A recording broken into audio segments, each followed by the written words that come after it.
Have you ever thought about writing a horror novel, brother? Oh, of course, who hasn't? But I'm afraid we're in the wrong climate for it.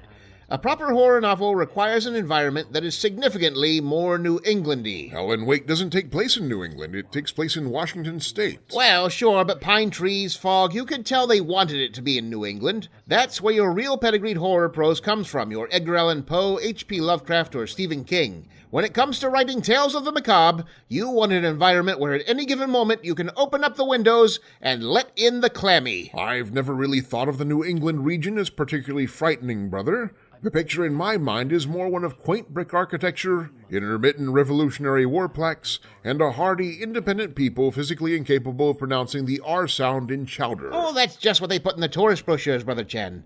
The true New England is much more insidious, a brooding autumn land of long shadows where mysterious voices in the dark whisper to you the terrible delights of cookies from Pepperidge Farm. That thing you just did, brother, never do that again. But to go back to your previous question, Chen, I have indeed developed several ideas for potential horror novels should the opportunity to create them present itself. Indeed. Opportunity in this case meaning large cash advance. That was successfully inferred, brother. For instance, consider this crowd-pleasing outline. A corpse is found drained of all blood, and though the coroner's initial verdict is vampire attack, he changes it to chupacabra accident under pressure from the mayor, who fears that rumors of a vampire on the loose would harm attendance of the town's harvest festival. Meanwhile, the chief of police hires an independent vampirologist, Mr. Hooper Van Helsing, to come investigate... Brother, are you certain you're not just writing Jaws, but with a vampire instead of a shark? That sounds like an excellent tagline for the movie version. I'm writing that down. It might come across as a bit derivative, and legally actionable. Well, fine. Consider then this jolting plot.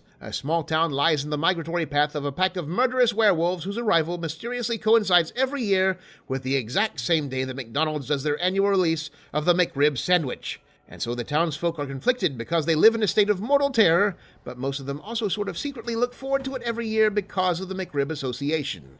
Kind of a psychological thriller. I do find a distinct horror in the American people's inexplicable love affair with a patty made of shredded salted pork tripe held together with hog glue. And one more tale of terror, this one in the Lovecraftian New England tradition.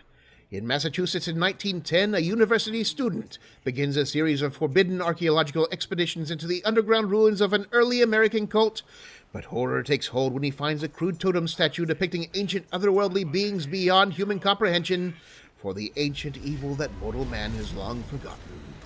Pepperidge Farm remembers. Get out.